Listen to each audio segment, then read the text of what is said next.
President Trump planning to take legal action against the BBC sometime next week, while saying he plans to talk with UK Prime Minister Keir Starmer about it this weekend. The BBC did issue an apology to Trump for editing his January 6 remarks ahead of the Capitol riot, but rejected his demands for compensation. The network's documentary omitted the reference Trump made to march to the Capitol peacefully and patriotically. Instead, he appears to say we're going to fight like hell, which was from another portion of the speech about election integrity about an hour later. Here it is.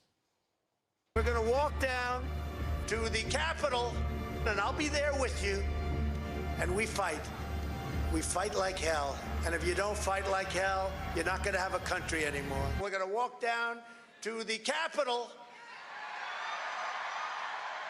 and we're going to cheer on our brave senators and congressmen and women. And we're probably not going to be cheering so much for some of them,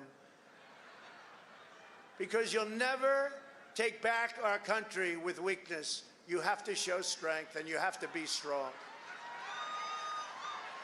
We have come to demand that Congress do the right thing and only count the electors who have been lawfully slated. I know that everyone here will soon be marching over to the Capitol building to peacefully and patriotically make your voices heard. Joining us now is Fox News legal analyst Greg Jarrett. How you doing, Greg? Yeah, I'm fine, Lucas. Thanks for having me on. Well, do you think an apology is enough for the BBC?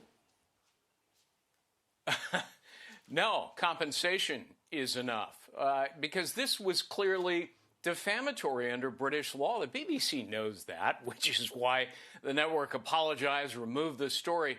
That does not, however, erase the past damages that Trump sustained, which are considerable. I mean, look, they constantly ran this over a long period of time. And in fact, they did the same thing 2 years earlier, the same phony fake clip, causing major harm to Trump's reputation, not just in Great Britain, throughout Europe, where the BBC is everywhere.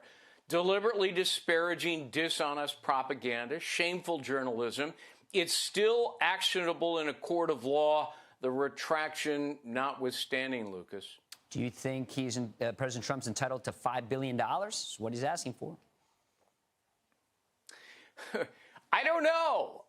You know, it's a rich company that is largely supported by government taxes. And look, you've got two top executives. They resigned in disgrace.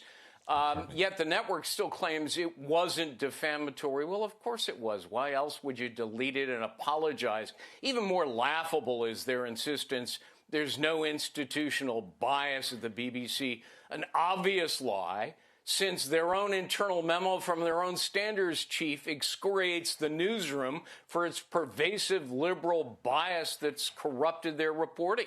You know, I saw it myself when I was in Europe recently. I mean, it was pretty shocking. So, you know, they need a major house cleaning there. I don't know what it's worth, but we'll wait and see.